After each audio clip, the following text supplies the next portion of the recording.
শুরু হয়ে গেল কেবল টিভি শো 2025। দেখতে দেখতে এবছর 26তম বছরে পা দিয়েছে এই শো, যার উদ্বোধনী অনুষ্ঠানে উপস্থিত ছিলেন বিশিষ্টরা। কেবল টিভি শো 2025 বুধবার থেকে যা শুরু হয়েছে মিলন মেলা প্রাঙ্গণে। এবছর এই শো পা দিয়েছে 26তম বছরে।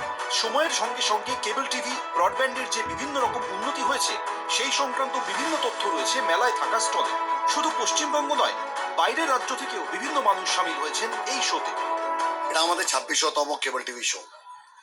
বিগত 25 বছরের কেবল টিভি আমরা যে জায়গায় পৌঁছে গেছে যে লোকেরা খালি জানতে লাগে যে কেবল টিভি শো হচ্ছে, আর ভালোবেসে পুরো অল ইন্ডিয়া থেকে লোকজন চলে আসে এখানে। মোটামুটি যারা যারা টেকনোলজি নিয়ে নেক্সট 2 বছর 3 বছরে কি করতে হবে তারা এসে এখানকার টেকনোলজি দেখতে পারে। আর এই যে টেকনোলজি ডেভেলপমেন্টের অ্যাডভান্টেজটা কি হয় যে যারা আমাদের কনজিউমাররা আছে তারা আরো উন্নত কেবল টিভি, উন্নত ওটিটি, ভালো কোয়ালিটি অ্যান্ড ভালো কোয়ালিটি অফ সার্ভিসটা দেখতে পারে।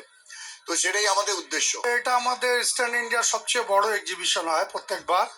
এখানে প্রচুর লোক আমাদের আসাম, তারপর ওইদিকে মেঘালয়, উড়িষ্যা, বেঙ্গল, তারপরে চারিদিক থেকে লোক আসে। কারণ এখানে এত বড় এক্সিবিশন আমাদের এই মানে ইস্টার্ন জোন এরিয়াতে হয় না। আমরা একটা নতুন ওটিটি লঞ্চ করেছি শুধু নাটকের ওপরে।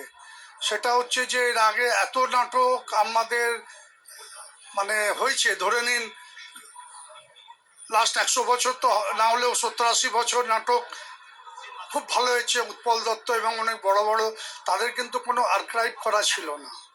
তো এখন আমরা মোর দ্যান 300 নাটক শ্যুট করেছি, আর মাস দেড়েক হলো আমরা ওটিটি লঞ্চ করেছি। তো ওটা খুব ভালো আমরা সাড়া পাচ্ছি। আমরা এই যে নাটক যেটা চালু করলাম, India is the first time যে শুধু নাটক আমরা ওটিটির উপর লঞ্চ করলাম। শুক্রবার পর্যন্ত চলবে এই শো। অর্ণব মুখোপাধ্যায়, এবিপি আনন্দ।